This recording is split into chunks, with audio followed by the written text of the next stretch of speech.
little studio. That's where I'm chilling. I love it. My gold microphone's back there. Oh, no, it's down there. I'll just show it to you. It's fun. I'm a musician too. So like I have my gold microphone. And here we are. We are on. Hello, everybody. Welcome to, oh my God, I was like, I put this slide. When you're your own person do all your engineering at the same time, it's crazy. Welcome to Extra Connections. I'm here with a great guest today. I'm James Lott Jr. It says now we're on YouTube, so good. That's a good idea. So come on, YouTube folks, you can come on in and say hello. This will be up afterwards also, people, so you'll be able to listen to it and watch it.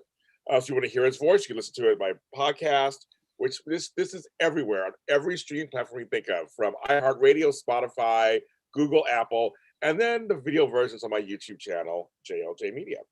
My guest is a singer, because I love, I'm a musician myself. Singer, songwriter, musician. His keyboard is back there. He also plays guitar. I like his voice. I'm gonna tell him why I like it. And he is somebody you need to learn his name now. Learn it now. Go to his page now. Well, go to his page after you watch this. Then go to his page. Simon Lunche. Hi, Simon. James, that was the best intro I've ever gotten, I think. And they need to learn how to pronounce my name and of course know about me. Yes. And as we've just been over, it's not fancy. I wish I could tell you it's fancy. Lunch. Simon Lunche. Yes. Listen, I'm going to let everyone say that. And if that catches on, that's totally fine with me. You're changing. You're like, like my stuff, download my stuff, and I will call myself whatever you need. Hello, chat room. Exactly. Hello, chat room. So it's folks in the chat room. Hello, you guys. Hello, Kirsten. Hello, you guys. Enjoy the show. Okay, so first of all, nice to meet you. And I actually been listening to your stuff. And you have a really, really pleasant voice. Thank you. To me sounds so mature for your age. I mean, I know you're not like, not 12 or nothing, but you just sound nice, full-bodied voice. As you probably do too, we listen to music a little differently than just maybe the regular person out there, because we're musicians and singers and songwriters. Totally. So I hear, so I was going to ask you, do you hear music differently because you are a musician yourself? Obviously you kind of hit it on the head. Like, as musicians, you get into this sort of way of listening, and it's not anymore, for better or for worse, not just for pleasure as much as we love it. And it gives us that feeling, me as a producer too. And as, I played guitar all my life, and I love so many guitar players. So much of the time I'm listening for like someone's technique or like, how did they do that or this? And it becomes a bit of a technical thing. But honestly, my favorite times listening to music are when I'm listening and not thinking about any of that stuff, and just completely invested in how a song is making me feel. And those are always going to be my favorite songs. Those are the songs you remember, like little pieces of a scrapbook, from your life. You never remember like, oh, that was the coolest guitar riff, or I love that drum sound or whatever. You always remember like how that song made you feel. That's so true. So that's, whenever I stray too far into like the technical side of it, and I'm guilty of it a lot, because like I said, I'm always looking for new things to try and new colors to produce with and whatever. Whenever I go too far down that road, I always got to remind myself, just recenter. How does it make you feel? And songs are always helps. Songs are a few things that actually will bring up an emotion of a time for you. Is that funny? Totally. Some books will do it kind of something like on TV shows, but mostly it's music. You can hear a few bars of a song, and all of a sudden you're transported wherever that song reminds you of, right? It's one of my favorite things about it. It's that, you could have forgotten a feeling consciously from 10 years ago or whatever, that maybe at the time was super important to you. But even though you've forgotten it, you might hear that song or whatever you were listening to at the time, and it takes you right back, and you go, oh, there it is. It's the best thing. It's very true. What kind of music do you listen to these days? Oh man, so much stuff. I mean, I still listen to a lot of oldies for sure. Just like when I'm trying to enjoy myself, I grew up on Bob Dylan and the Beatles and Van Morrison, and especially, coming around to like springtime, it's this funniest thing, and all my friends know this about me, but like when the flowers start to bloom, I just can't stop listening to Van Morrison. There's something about it that, Tupelo Honey, Crazy Yeah. Love. It just feels like the springtime to me, and it feels right. So I've been doing a lot of that recently. But also, I mean, God, I love so much. I mean, I even love the new Taylor Swift records that came out. I was listening to those for a while, and then I'll go on a tinge of listening to only indie bands who nobody knows about and have maybe 200 plays on Spotify. Some of the It best. Some totally of the depends. best. Some of the best. The ones that are Absolutely. unsigned, not huge. There's some great music out there. There's some great music Yes, not popular. This is not popular. a ton. And Yeah. I think when I think about some of my most favorite music from growing up and of all time in my life, and probably half those songs are songs that if I said them to someone else, no one would know who the artist is, what the song is, and it's a shame, really, but it's unfortunately how it is. So Simon, you said when you said oldies, I fully imagine you going, like the 1980s. I thought you were going to say that. I was going to start crying. But you actually went back in time because I grew up because my mother, I grew up with Bob Dylan and with and Van Morrison, but also like Clearance Creole Revival, the Oh Beatles, yeah, Rolling Stones, and then yep. all the folk stuff.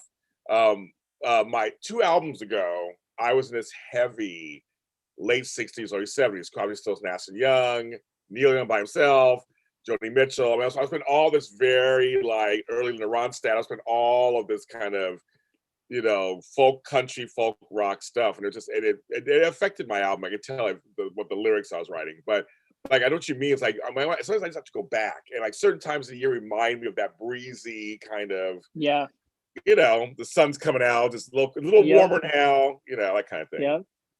Yeah, that music is timeless for a reason, like I think when a song can last even longer than 10 years, it's pretty amazing considering how few of them really do it. uh and to think like there are, like Joni Mitchell songs, Bob Dylan songs, Rolling Stone songs that you hear them today and they're just as good as they were 60, 70 years ago, and it doesn't matter that the recording quality is not the same, or that it was on tape. It just they're just great songs, and there is a certain level of care I think that was put into that music that is I don't want to say it's better than anything now because it's not the truth, but it's different, and it's different in a good way. And you can get a lot of things from it for sure. I agree. Did your parents introduce you to the kind of music? I mean, growing up, like what did they listen to? Yeah, I think there was just always music in my house, and it wasn't always old stuff, but my dad did have a box of records, and it had every Beatles album in there, every Beach Boys album in there, I think every Rolling Stones album, and especially the Beatles stuff at the time, I just really latched onto. I loved it so much. It was one of those things where like I would start with their first album and go through every song and be like, I love every single one of these, and go to the second album, and then I got to, you get to Help and Sergeant Pepper and all that stuff. It just keeps getting better. And there's a time I had all of those records just hanging on my wall in my bedroom.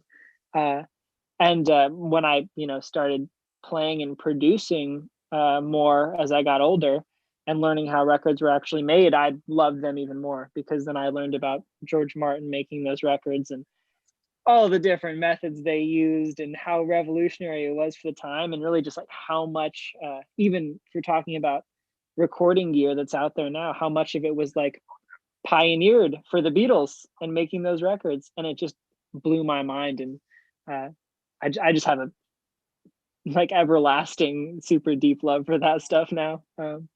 So yeah, Well, I'd say it's from my it's parents. funny because people don't realize that a lot of 60s stuff was recorded in mono. Yep. And so and then the Beatles started playing around, and then stereo came out, so to speak. So Hmm. then, especially when it came to later stuff with Sergeant Pepper's and the White Album, where they were doing things on each. You put headphones in, old school headphones in. You hear the difference, and there's stuff going on over here and stuff going on over here. It's sonically, it's so very interesting, very It interesting. is really interesting. It gets crazy for sure in that time when it was recorded in mono, and some of the stuff has been stereoized, especially in modern remasters in weird ways, and you're like, that's strange. But it's got a charm to it too, though, and it wouldn't be the same in stereo. And I know then they ended up converting to stereo. I think Yeah, whenever it was around Sergeant Pepper or Abbey Road, and and their music changed as a result of it, and it just like it grew with the times. It's one of the crazy amazing things to hear, you know. What did I have to ask? 'Cause I'm a huge Beatles aficionado. My mother was a Beatlemaniac. She has the scrapbooks when they came out back in the day, all that stuff. So, what is your favorite Beatles album? Which one's your favorite? Oh my god. Oh, Okay, I name don't know if I could. name your top two My albums. top two. All right, well, one of them is going to be Abbey Road, and then probably in no order, Abbey Road and Hard Day's Night. Okay, good. Okay, You know, okay. I gotta have a newer one and an older one because they're so different. It's like it's a totally different vibe, and they're both so great for different reasons. I like Revolver, Oh, and yep, another great one. another great one, Revolver, Yeah, and of course Sergeant Pepper, just because it just had. And even though I have a soft spot for the Magical Mystery Tour and all that, I have the whole Yellow Submarine, all that. I know I have a whole soft spot because I was a kid, the cartoon, the movie, I remember all that, but I do like Sergeant Pepper's a lot. Well, because it was so different. They did so many different things. The lyrics were much different and psychedelic, but Revolver had some really yeah, good songs on it. yeah. I think Revolver, and I think about Good Day Sunshine and For No Yes, One, and just how incredible those songs are. And the whole album had this sort of like dryness to it. You know, there yeah. wasn't a lot of reverb, not a lot of space. It's so in your face, and it's just a So, vibe, man. They were great at creating a vibe. so I gotta ask you, did you go see Love in Vegas? I did not. I've never been to Las It's Vegas. so dang it. And right now, nothing's playing right now. Well, now you're not missing anything right now. But Love, but you can get you should get, if you don't have it already, download the music. It's so good because they take songs, they mix them together, Right. Beatles songs together. And I know they add drums to this one song, they add guitar to this song. It's very interesting the way they do it. There's one with Within You Without You, and which is George Harrison, of course, Right. and mixed with Tomorrow Never Comes My Day. It's just really weird. Like this whole thing, it works. Like it totally works. Yeah, I can see it. I can see it being crazy. I've definitely heard some awesome things about Love. I'm gonna have to check it out. You should, because you're a fan, and also you'll probably pick up on stuff what they did. Like you'll pick up on what they did. Totally. So I loved it. And also Michael Jackson's Immortal, same thing. It was the same. They mixed on. It was a Vegas show. And it was Cirque du Soleil with them. So I saw the show and it Right. was really good. But the music itself, I ran and bought it was a 2-disc set, and I ran and grabbed it. It's like I played over and just hearing all the stuff they did, and their version of Lucy the Sky with Diamonds, a very different version than the regular. I mean, it's all like it's crazy. So I think you Yeah, might you like it. can nerd out about that stuff for straight Yes. up hours. It's Oh so yes. good. Oh yeah. And it's so obvious why it works, because all those songs, while they're different, they also like you can see them just going together, and they all feel so natural. You know, it's one of the amazing things about Beatles songs, that I can see one going to the next and then going to another one. It's, you Yes. know, Yes. it's, Not to ask you, I ask this all the time to people.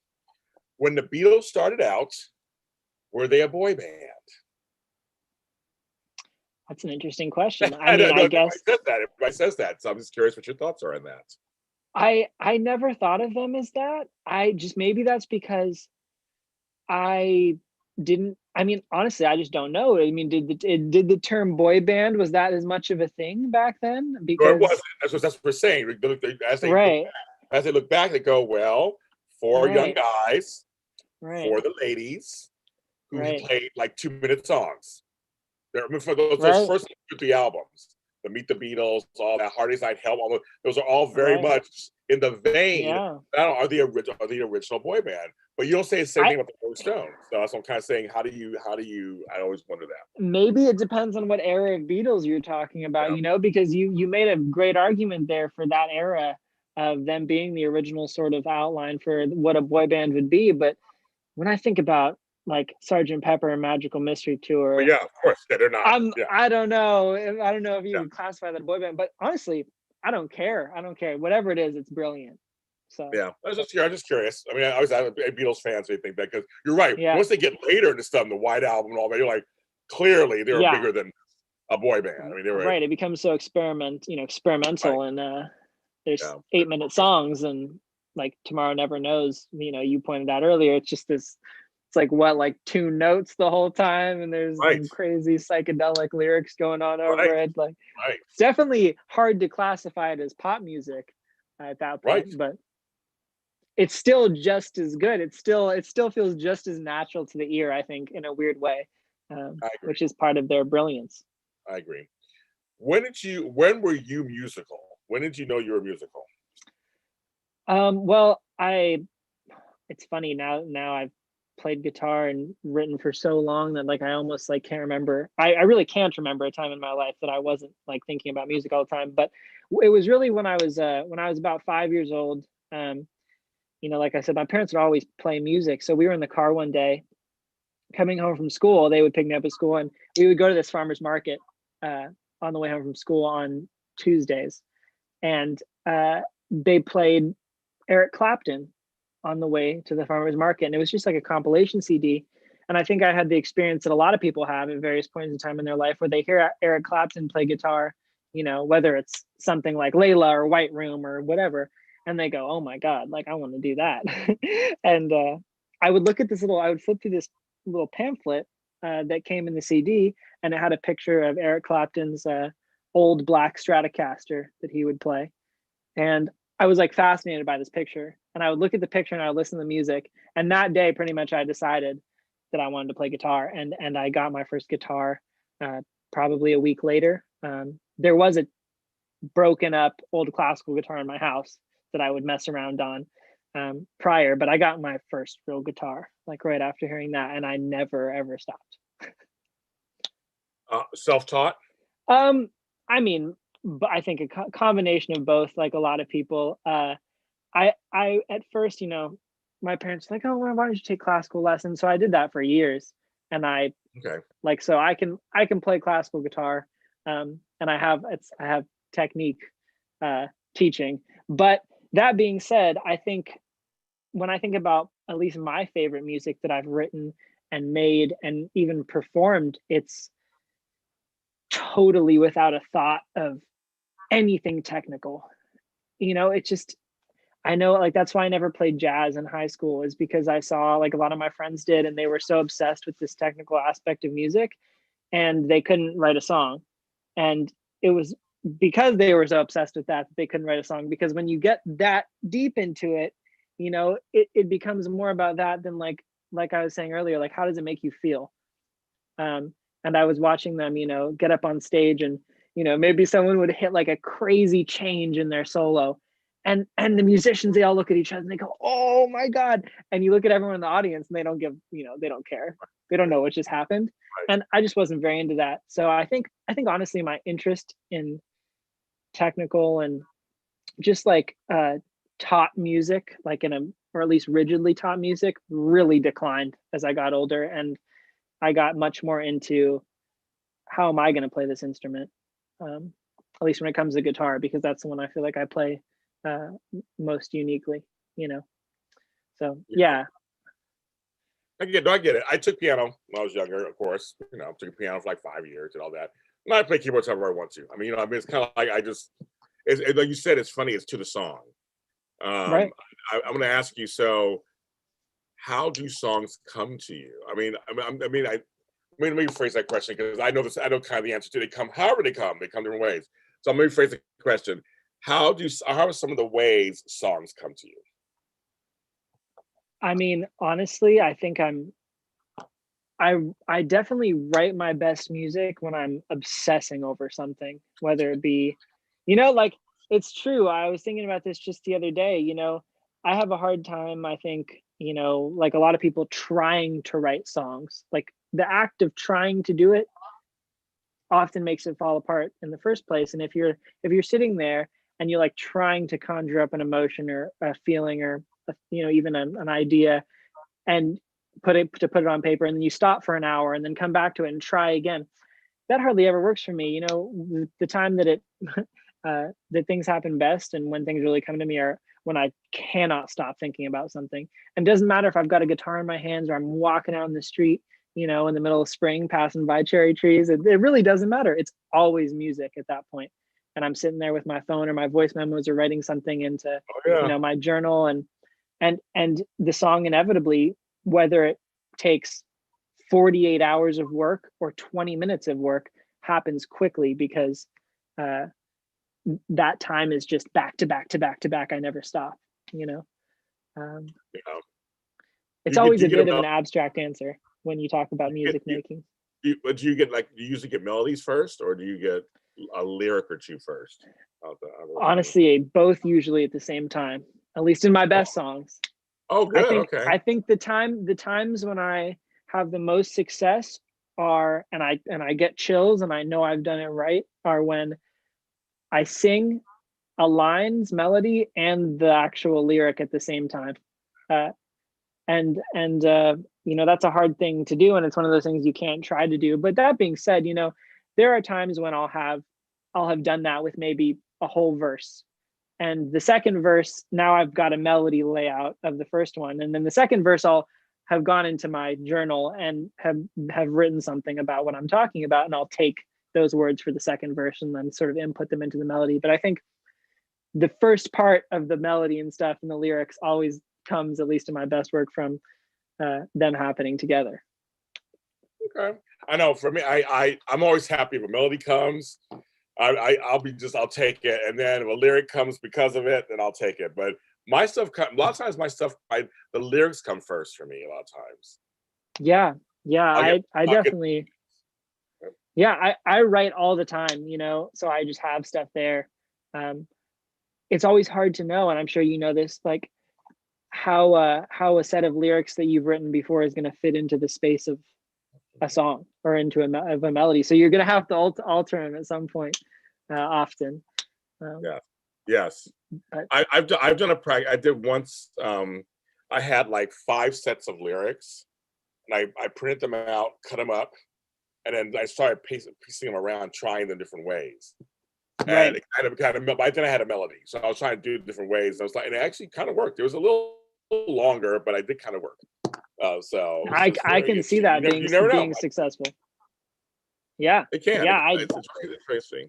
There's not a right way at all. Like I feel like anyone who's ever told me there is totally, bullshitting. Yeah. But for me, agree. I have this weird thing. It's like sometimes I'll sing a melody and I'll just in my own head, it's just like, what does the melody mean without the lyric there? Or I'll say a lyric and I'll be like, well, what does this really mean without the melody? And then for some reason, both happen at the same time, and it goes, there it is. And sometimes, a melody will mean nothing without the right line there. Or, it's like you might have a melody that you thought was terrible and then sing it again accidentally with a new line, and there it is. It's a million times better than the first. Music's a crazy thing, especially writing music.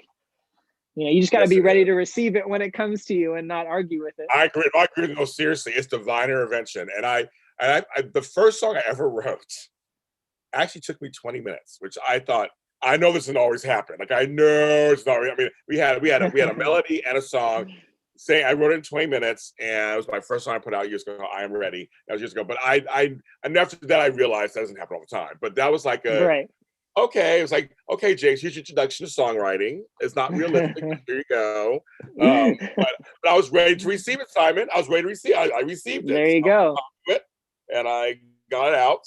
But yes, but folks at home, it doesn't always happen that way. Thank you, Kirsten Marie. She said she likes my music. Thank you. I appreciate that. Now they got to follow him and listen to his music too. But it's just very interesting. I love it. I have a notebook of songs. I got maybe 100 of them. They're not even, just written, and I haven't done anything with them yet. I might dive into them and figure something out with them. Some fix me at the moment, and I want to record it right away. And some like written, and I put it away. I don't need it right now. So I'm sure you probably go through the same thing. What are you writing about these days? What's coming out of you these days? Well, in COVID times, I would say, interestingly, it's stuff from a long time ago that feels unresolved. And I potentially didn't even know was unresolved. And that's only because, I think, when you're out like playing shows and, with all your friends all the time, there's all this new stimulus just on a daily basis. And it's much more like, immediate, and you'll forget about something, or you'll push something else to the back of your memory very quickly in favor of the new thing. And recently, just being inside so much and spending time in my studio, and for a while I was just not even trying to write, just sort of messing with sounds.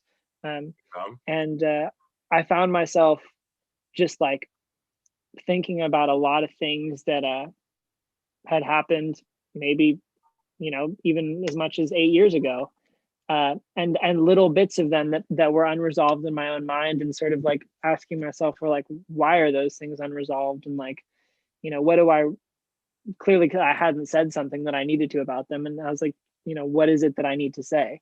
And a lot of songs for me right now have been coming from stuff like that. So in a way, I feel like they're very honest, because they're things that maybe I didn't say at first because I was scared to, whether consciously or subconsciously. And now it's like, I think I'm not avoiding it at all. I was gonna say what's happening is pieces of therapy are happening. Yeah. Very therapeutic, very cathartic, very therapeutic. You're getting out what you you need to get out. I mean, like, you didn't know you need to get it out, but right, I guess right, get out. Totally. I like that. And I think I was talking to one of my friends about it. I think I kind of accepted it. I wrote a few of them, and I was like, these might make some people like a little mad at me, or these might make people feel like whatever. And it's art. It's Simon. It's art. Exactly, and that's I art it. It's art. Yeah. It's art. Yeah. It's a great shirt, by the way. How have I not told you that? It's beautiful. I love this shirt. And we art all the time. Yep.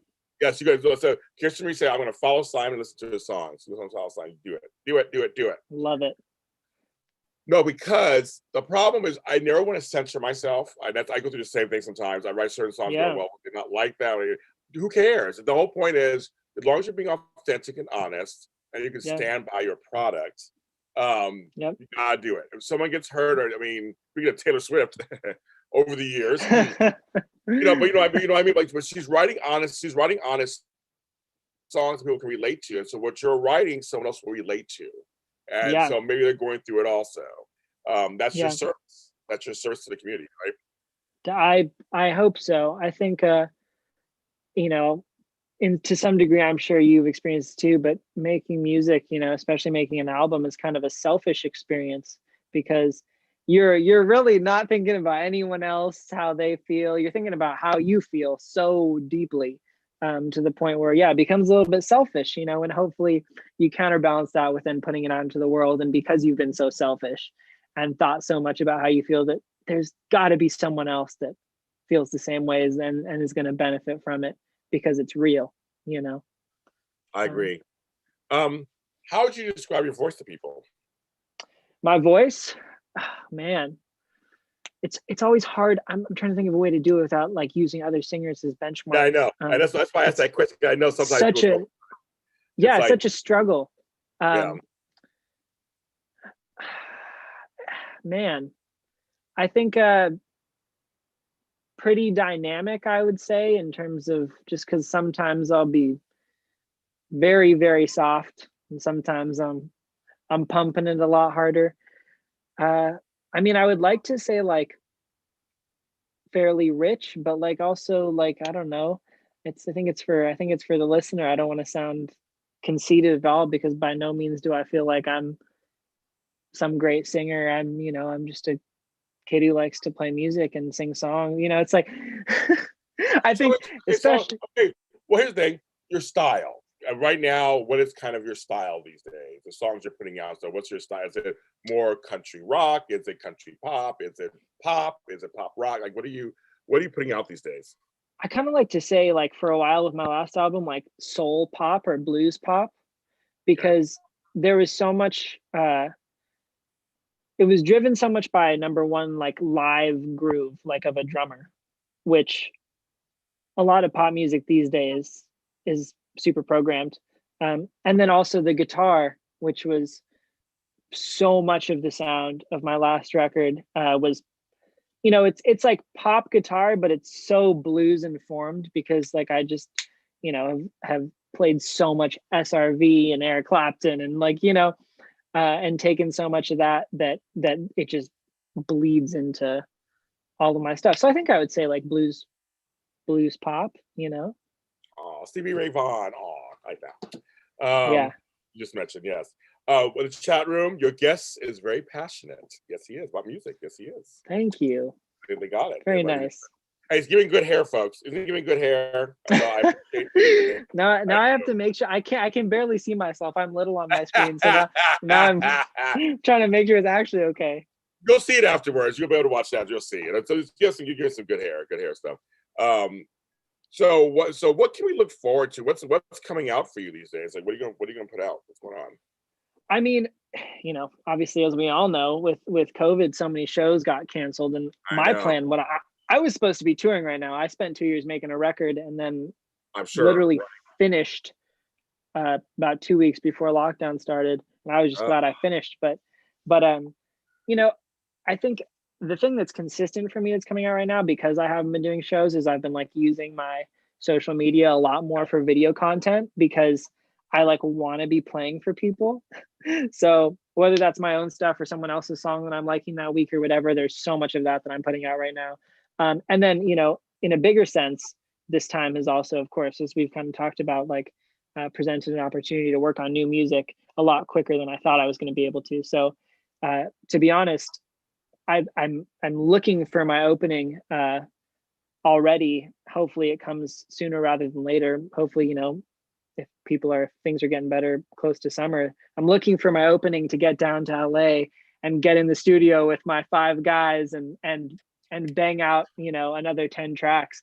And that'll be great, because many of them are so written and fully demoed, and many of them, lots of my parts are recorded. So once that happens, I'm going to be kicking some new music at people sooner than I think a lot of my fans were expecting. But I know my last year, everywhere I do an intention word every year, and my intention word last year was stage. That didn't happen, clearly. And is that funny? We all do these things. Like my album ready. And no, I know stories like ours. Like we were all like ready, and we're gonna do this, because normally you put out music. I put out an album. Mm-hmm. I was gonna go perform it. That's what you do. You put out new music. I had some stuff lined up, and I'm here in LA, so I had some stuff lined up in Hollywood and things lined up, and then it all went away. I mean, and a year later, I'm looking at my imaginary watch. A year later, it's still like that. So people don't understand in this business a lot of times how you sell yourself is performing. That's kind of how you sell yourself. Going on, you don't make thousands of millions of dollars with records anymore. Now it's more about going on tour in front of audiences, getting your music heard in those ways, as well as online.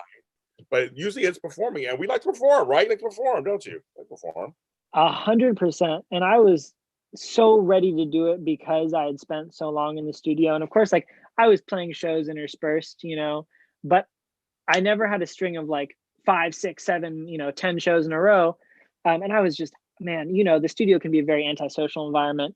And especially when you're in there like all day, and there's no windows. You go in at 12 noon and you come out at 2 in the morning, and it's dark outside, and like the whole day has passed you by. And you do that for a span of a few months making a record, and you're just like ready to be a social butterfly a little bit. True. That's true. And I was waiting for that. And of course, it did not come. I'm telling you, Simon, I sang a song in a different key. My producer said we're gonna try a different key, and for like 2 weekends, I was like, I'm trying to get out there, and I was ready. That song is ready, it is done, and I wanted to go out and perform it. Right. You want to go out there and show off your new skills right there. Exactly. I wanted to film a video, and everything shut down then too. I couldn't do anything. As you remember, everybody remembers this. Everything shut down. For me, it was March 17th. Everything shut down. LA shut down. Everything shut down. It was just kind of like it was like everything just stopped. And it was like that for the rest of the year, basically. Things are starting to kind of slowly. There's production starting to happen, but still, again, we're not in a studio together. Normally, we do this in a studio. We're still all at home doing this kind of Zoom thing. So I mean, thank God for it. I mean, I love it. I like to meet you and talk to you, but I miss the in studio, in person, on stage, out with public. And I know you miss it too. I miss it. It's really a shame. And like at this point, yeah, you're craving it so much now, that I've told a million people, but like there are some simple things. One of them, yeah, like going back into the studio, like I feel like I'm gonna cry real tears when that happens, just out of like, oh my God. I You know know. what I mean? Um, Yes, I understand. Yes, I do know what you mean. Exactly. I miss that. yeah. That's what we. I love studio time. I love being my producers. I love being in the studio. I love trying to come up with stuff. And when that one part of that song comes together, you're like, yes, that's it right there. You're like, you're happy it comes together. Or they're noodling with the guitars over here, and they're trying drums to over here. Like I'm sitting on the couch, with whatever drink I have in my hand, with a quick coffee or tea or whatever I have. And it's just like I love it. And it's like, okay, James, you're up. Like go up to the booth and you're up. And you're like, okay, I'm ready. Let's try these lyrics. Maybe they sound, they sound good or not. And this, sometimes you change a lyric or two. That doesn't sound right completely. Let's do this over here. Like it's like a puzzle. I love doing the puzzle. Because I It know in is the end it'll be something great. very much like a puzzle. I've myself described it to people that way many times. It's such a good way to describe it. I'm just lucky. Honestly, I think I'd go crazy if I didn't have my little home studio, because Same here. Yes. like at least I can sit here and make demos and stuff. But yeah, that feeling of for me, it's like playing, like the way we'll make songs is it'll be me, a drummer, and a bass player, and we'll be in there, and I'll play them the song, and then we'll just jam on it for a while and just get the groove and feel it. And like that's like my favorite thing. So for me, like that's like gonna be God level. I agree. I agree. I totally agree. I totally agree. But even like you said, just being in that environment, sipping your tea, having that whole thing going, like, oh my God, I'm sure you know this place because you're in LA, but like I love going to Westlake and you know shit. We always vibe out the room with a ton of weird LEDs and sitting there and a bunch of musicians and just have a great time and make music. And it's gonna be great whenever that gets to happen again. Hopefully sooner rather than later. Hopefully we're going in the right direction. I do too. I agree with you, Simon. And I do too. I hope that we're going the right direction because people need live again. People need, community. I mean, this is community. Music creates community, and I think people need that. Not just on record, not just on Spotify, but they also need it in person. And I'm hoping that does for all of us. It happens again Yeah. too. I hope so. Right. I do hope so very much. Simon, you're the best. I'm like, I'm Oh, totally, thank I'm you. your number one fan now, completely number one fan. I am following you on Instagram. Follow me back. Oh, you I'm you following you you. have my full follow back as soon as I get off here. Of course. By the way, I need to mention this. I've just literally, I don't know how it took me so long. I've just noticed all of your baby Yodas, your little Grogu's in the background. That is just I am a Star Wars nerd. oh me too. Me too. Full I am a Star bore. Wars nerd, and I love Mandalorian. Love Mandalorian, and there's like 20 things coming out. I have my Disney Plus ready. There is. I'm great. If the Bad Batch comes out May 4th, I'll be watching that. I'm so ready. As a hardcore Clone Wars nerd growing up Yes. watching that stuff, I am 100% ready. And that, as I'm sure you know, that last arc of the Clone Wars that they made recently was just I know. yep. Yeah. I clearly don't have to tell you. You don't have to tell me. We know. And so I have several Star Wars podcasts. So you'll see now when you start following me, you'll see all my stuff, all my Star Wars goodness. I have Star Wars stuff everywhere. But these are my growth because they keep multiplying. These are actually from fans. I didn't buy these. Fans bought them. No way. That's awesome. Sent it to me. So like they're all different kinds. Even the little one. Because I said that Darth Vader is my favorite character. I have a lot of Darth Vader. I have the deep voice. I have all the Darth Vader stuff. But the growth is base. So they just sit with me on my shows, and everybody goes, "I love them." I said, "I know it's yeah." Like, and I'm also excited when Ahsoka Tano came on Mandalorian. So happy, and now she's getting her own show. Very excited. Huge moment to see Ahsoka in live action. Oh my God. Yes, exactly. For a Clone Wars fan, it's like that's the craziest thing that could possibly happen in Star Wars. Yes. Sorry, folks, we did a little Star Wars, got a little off track there. Anyway, I just had to tell you. You know, I'm glad you're glad. Yes, I'm glad you said that. This is my baby. Sometimes they stare at me. I'm like, why are you looking at me? What do I do? But Yeah, they're just me. being they're part of the Zoom call. Yeah. They are. Hi. Okay, they're with me. So yes, okay. Not even like you're more because you're a Star Wars fan. So yeah, like you're more. So yes, on the fans, yes, Yoda, Grogu, yes, in this chat room, yes, we do love them. Where can they follow you for your music? If they're curious to hear what you're putting out there, tell the folks right now where they can actually follow you. Yeah, at Simon Lunche everywhere is how you can follow me. And Lunch is spelled, Simon is just Simon, normal Simon, but Lunch is spelled just like what you eat, but with an E at the end. Yes. So everywhere, just by typing in Simon Lunche, and also, of course, you can listen to my stuff on Spotify and iTunes and Amazon and anything you can possibly think of.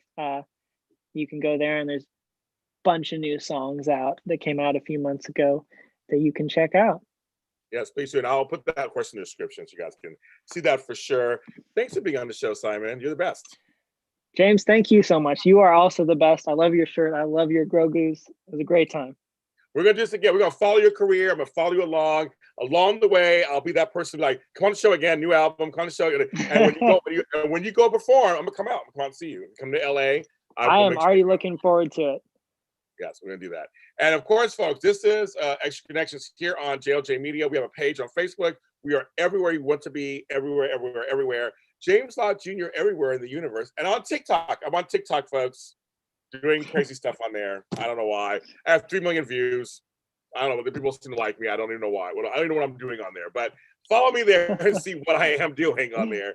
Also, and everyone, please connect with other people. It's very important. And I know right now we're in a pandemic, but you can connect online, connect in other ways, but connect to other people, and we will see you next time.